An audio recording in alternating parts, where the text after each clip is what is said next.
여러분 안녕하십니까? 오늘도 마태복음서는 계속됩니다. 마태복음서 강의 120강입니다.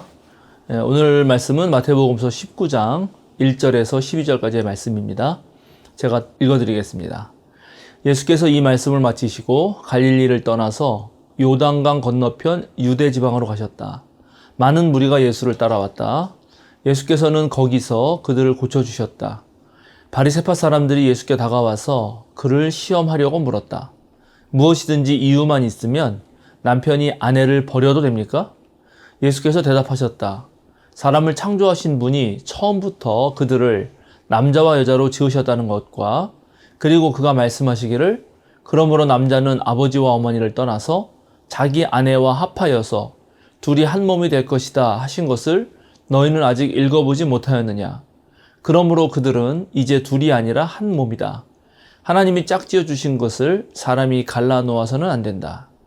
그들이 예수께 말하였다. 그러면 어찌하여 모세는 이혼 증서를 써주고 아내를 버리라고 명령하였습니까? 예수께서 대답하셨다. 모세는 너희의 마음이 완악하기 때문에 아내를 버리는 것을 허락하여 준 것이지 본래부터 그랬던 것은 아니다. 내가 너희에게 말한다. 음행한 까닭이 아닌데도 아내를 버리고 다른 여자에게 장가드는 사람은 누구나 간음하는 것이다. 제자들이 예수께 말하였다. 남편과 아내 사이가 그러하다면 차라리 장가들지 않는 것이 좋겠습니다. 예수께서 그들에게 말씀하셨다. 누구나 다 이 말을 받아들이지는 못한다. 다만 타고난 사람들만이 받아들인다. 모태로부터 그렇게 태어난 고자도 있고 사람이 고자로 만들어서 된 고자도 있고 또 하늘나라 때문에 스스로 고자가 된 사람도 있다. 이 말을 받아들일 수 있는 사람은 받아들여라. 우리 인간은 몸을 가진 존재죠. 몸을 가지고 있기 때문에 우리는 생을 유지하기 위해서 몸이 원하는 것들을 충분히 채워줘야 합니다. 먹고 자고 쉬고 하는 것들 제대로 하지 않으면 몸에 문제가 생기고 일상생활도 제대로 하기 힘듭니다. 의식주를 해결하는 것은 모든 생명체가 자신의 삶을 유지하기 위한 가장 기본적인 것들입니다. 그래서 사람들은 경제적인 문제들을 해결하기 위해 모두 애를 쓰죠. 또 하나님도 자기 백성들을 축복해 주셔서 기본적인 의식주가 해결되는 삶을 살도록 해주십니다. 그런데 메슬로우라는 학자가 말했듯이 사람은 단순히 먹고 사는 것만 해결한다고 돼서 만족을 느끼는 게 아닙니다. 사람은 본능만 가진 동물과 달리 그 이상을 추구합니다.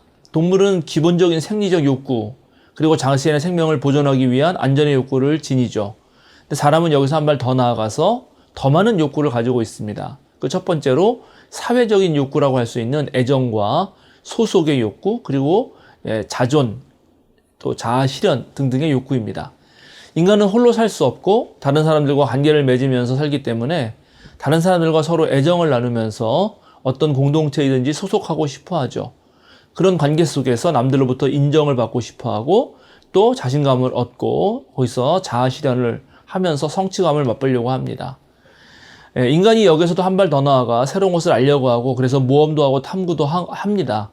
아름다운 것 추구하고 또 조화와 질서 같은 것을 추구하죠. 이런 모든 것들을 통해 인간은 과거와 현재만 사는 게 아니라 나는 이런 사람이고 싶다라는 생각을 가지고 앞으로 될 자기, 즉 미래의 자기를 지금부터 만들어 가려고 하죠.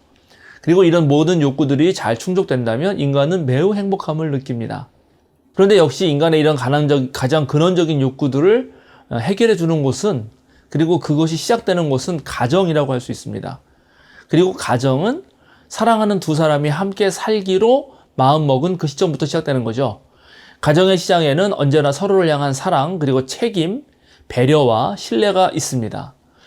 부부 사이가 좋고 서로 아껴주는 가정에서 태어나 자란 아이는 따뜻한 부모 밑에서 부모가 서로에게 하는 것을 보고 배우면서 훨씬 더 큰 행복감을 누리면서 살아가게 될 확률이 높습니다.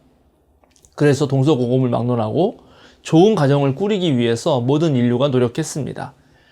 그러나 여러분 알다시피 사람은 완벽한 존재가 아니기 때문에, 그리고 또 사람은 저마다 서로 다른 삶의 환경에서 다른 생각을 가지고 다른 습관, 다른 생활 양식을 가지고 살아왔기 때문에 두 사람이 함께 산다는 것은 참 쉬운 일이 아닙니다. 그래서 사랑하고 또 함께 살기로 약속하고 결혼까지 했어도 당연히 싸움도 하고 어떤 경우는 별거도 하고 이혼도 하는 일이 생깁니다. 다 저마다 사정이 있고 이유가 있습니다. 그리고 사랑했던 사람, 함께 살았던 사람과 헤어지고 이별하는 것은 서로 합의를 했다 하더라도 매우 힘든 일입니다.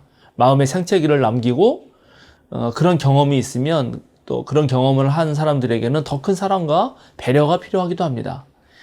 오늘 마태복음서 우리가 함께 읽은 본문이 바로 이것과 연결되어 있습니다. 그래서 제가 앞에 길게 얘기를 했는데요. 오늘 등장하는 바리새파는 예수님께 다가와서 예수님을 시험하기 위해서 이렇게 질문합니다. 무엇이든지 이유만 있으면 남편이 아내를 버려도 됩니까?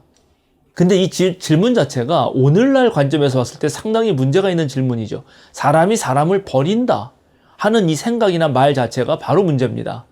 오늘날 세계 시민은 모두 태어나면서부터 존중받아야 한다고 그렇게 배우고 가르칩니다. 어떤 사람도 인종이나 성별이나 나이나 그 밖에 다른 모든 것으로 차별받아서 안 된다는 것이 오늘날 세계 시민 사회가 인정하고 주장하는 것입니다. 그런데 예수님 당시에는 이런 질문을 던져도 아무 문제가 없습니다. 인권의식이라는 것 자체가 없었으니까요. 신명기 24장 1절에는 이런 율법이 쓰여 있습니다.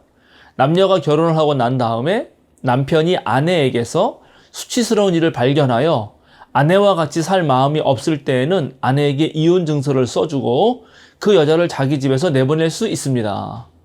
근데 벌써 이 말 자체가 남성 중심적인 그런 법이라는 걸 알게 되죠. 이혼의 주도권이 남자에게만 있습니다. 이때는 이혼에 관해서 여성은 할 수 있는 것이 아무것도 없었습니다. 오늘날하고는 정말 다른 세상이죠. 남편과 아내가 모두 합의해야만 이혼이 가능한 그런 세상하고는 달리 과거에는 그냥 남편이 이혼 증서만 써주면 언제든 아내를 내쫓을 수 있다. 즉 우리말로 소박 노수가 있는 것입니다. 만약에 오늘날 이 성서 구절을 근거로 해서 하나님 말씀이다 그러면서 아내에게 이혼 증서를 써주고 나가라 이렇게 하면 아마 온갖 비웃음을 사고 욕을 바가지로 먹겠죠. 그런데 당대에는 놀랍게 이런 율법이 있었던 것이고 아내에게서 발견된 수치스러운 일이 무엇인가에 대해서는 또 율법 학자에 따라서 저마다 다양한 해석을 했습니다. 샴마이 학파는 그래도 아내가 간음을 했을 경우에만 이혼 사유가 된다 이렇게 말했는데 실레 학파는 아주 여러 가지 이유를 댔어요. 아내가 음식을 태웠거나 요리 솜씨가 없는 경우에도 이혼 사유가 됐고요. 심지어 아키바 같은 학자는 어떤 남자가 지금의 자기 아내보다 훨씬 더 아름다운 여성을 만났고 그리고 그 여성과 결혼하고 싶어 할 때 자기 아내에게 언제든 이혼을 써줄 수 있다. 이렇게까지 말했습니다. 이게 정말 남성 중심적이죠. 이거는 유대만 그런 것도 아니고 대체적으로 이랬다는 것입니다. 그리스의 웅변가였던 데모스테네스라는 사람이 있는데 그 남자는 뭐라고 말했냐면 즐기기 위해서 정부를 우리의 성기를 섬기게 하기 위해서 처불, 합법적인 자녀를 낳기 위해서 아내를 가져야 된다. 이런 말을 했고요. 스토아 철학자들에서도 이런 말을 합니다. 어떤 의미에서 여자들은 본질상 공동의 재산이다. 그래서 여자들이 법에 의해 분배되고 난 후에 당신은 당신의 목에 만족하고 다른 사람의 소유를 훔치거나 맛봐서는 안 된다는 그런 식의 말을 했습니다. 이런 말들은 오늘날 정말 상상도 할 수 없는 말이고 여성을 모욕하고 정말 여성에 대해서 전혀 인간적인 대우를 하지 않는 그런 차별적인 말입니다. 조선시대에도 이와 비슷한 것들이 있었죠. 시부모에게 순종하지 않으면 내치고 아들이 없으면 내치고 음행을 하면 내치고 투기를 하면 내치고 나쁜 질병이 있으면 내치고 말이 많으면 내치고 도둑질을 하면 내친다. 이런 거 생각하면은 우리 여성들 오늘날도 만약에 차별당하고 있으면 정말 많은 남성들이 반성하고 정말 남녀 평등한 사회를 만들어야 합니다. 오늘 바리새파가 예수께 찾아와서 이혼의 문제를 물은 것은 예수의 가르침을 보아서 아마도 여성을 변호해 줄 거다 예수님이 이렇게 생각을 하고 그렇게 대답을 하면 이게 모세 율법을 어긴 것으로 걸어서 고소해야겠다 이렇게 생각을 한 거죠. 오늘 예수님은 여성들이 이렇게 함부로 취급당하는 것을 막기 위해 남자들이 함부로 여성을 버리면 안 된다는 것을 아주 강조합니다. 그러면서 하시는 말씀이 하나님이 짝지어 주신 것을 사람이 갈라놓아서는 안 된다.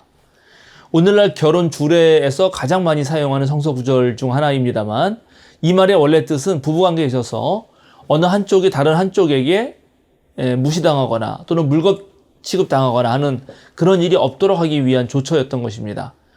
이렇게 예수님께서 둘이 한 몸이 된 것을 함부로 나눠서는 안 된다고 하자 바리새파가 뭐라고 말하냐면 모세는 이혼 증서를 써주면서 아내를 버리라고 했지 않습니까? 이렇게 예수님을 공격하죠. 사실 옛날에는 이혼 증서가 없이도 함부로 여자를 내쫓았습니다. 그러면 이 여성은 합법적인 이혼 상태가 아니기 때문에 그러면서 쫓겨났기 때문에 아직까지 전 남편의 소유물입니다. 그래서 어느 누구와 다시 결혼할 수도 없습니다.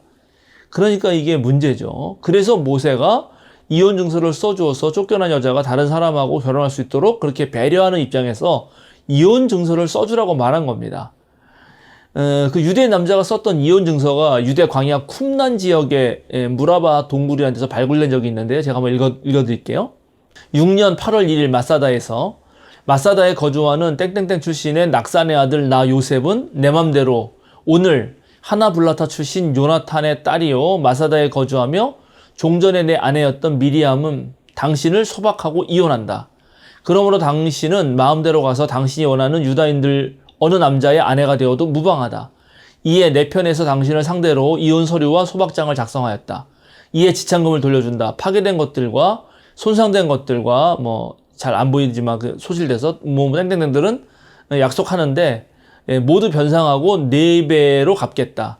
그리고 내가 살아있는 한 당신이 내게 말하면 이 서류를 다시 쓰겠다. 그래가지고 이제 자기 낙산의 아들 요셉 본인하고 사인하고 그 외에 다른 사람 증인들 내세워서 서명하고 이런 문서가 발견합니다. 그러니까 여기도 보니까 이제 당신 다른 데 가서 결혼할 수 있다 이렇게 배려하잖아요. 그러니까 이런 의미에서 이혼 증서를 써라고 했던 것입니다. 그러니까 예수님이 원래 부부는 헤어져서는 안 되고 어느 누구도 누굴 버려서는 안 되는데 너희의 마음이 완악하니까 모세가 참아. 그래서 이혼 증서라도 써주라고 말했다라고 그렇게 예수님 말씀해 주신 거죠. 자, 오늘날 우리가 이 본문을 바르게 읽으려면 예수님 당시 문화적 배경을 알아야 되죠. 그 배경에서 오늘 본문을 읽으면 예수님은 이 기울어진 운동장에서 사람 취급받지 못했던 여성들의 한을 풀어주고 기득권이자 힘을 가진 남자들이 함부로 여성을 대하지 않도록 그렇게 했다 하는 것을 알게 됩니다. 오늘 우리 말씀을 문자 그대로 또 읽으면서 절대 이혼 안 된다 이렇게 말하는 거는 좀 고려해 보긴 고려해 봐야 합니다. 왜냐하면 위에서 말씀드렸지만 다양한 사람들이 있는 거고 사랑해서 결혼한 사람들이 함께 살지 못하고 이혼하게 될 때가 있지요. 그때 다 누구나 마음이 쓰리고 아프고 힘이 듭니다. 이혼 당사자들이 가장 힘들죠. 그러나 그런 사람들에게 이 본문을 말하면서 너는 이혼했으니까 하나님의 자녀가 아니라는 등 죄를 지었다는 등 그렇게 말해서는 안 된다는 겁니다. 예수님이 원하셨던 거는 서로 사랑하면 그리고 결혼했다면 그 둘이 평등하게 한 몸이 되어서 하나님의 사랑으로 행복한 가정을 꾸리라 하는 것에 목적이 있었던 것입니다. 근데 당대에 권력 가진 사람들이요. 자신의 정치적 입지에 따라서 정략 결혼을 마음대로 했습니다. 또 이혼도 마음대로 합니다. 우리가 알고 있는 사례 중에 하나가 바로 헤롯 안티파스가 나바테아국의 공주랑 결혼했다가 곧바로 파혼하고 자기 동생 필립의 아내를 또 자기 아내로 삼기도 했죠. 그 세례 요한이 엄청 비판하지 않았습니까? 근데 이거는 모두 다 정치적 야욕이 숨어 있습니다. 그러니까 예수님께서 오늘 음행한 까닭이 아닌데도 아내를 버리고 다른 여자에게 장가드는 사람은 누구나 간음한 거다라고 말했을 때 이런 정치인들의 아주 권력욕을 비판한 측면도 있습니다. 근데 이렇게 말하니까 제자들이 또 대꾸하는데 이게 참 웃깁니다. 그러면 차라리 장가들지 않는 것이 좋겠습니다. 그러니까 참 이 남자들이 갖고 있는 기득권을 놓지 않으려는 이 제자들 너무나 듣기가 민망하죠. 서로 배려하고 아끼는 삶이 훨씬 더 좋은 삶입니다. 남을 내 맘대로 지배하려고 하는 생각은 결국 폭력을 가져오고 폭력이 난무하는 세상은 정말 불안을 가중시킬 뿐만 아니라 결국은 망하게 되는 것입니다.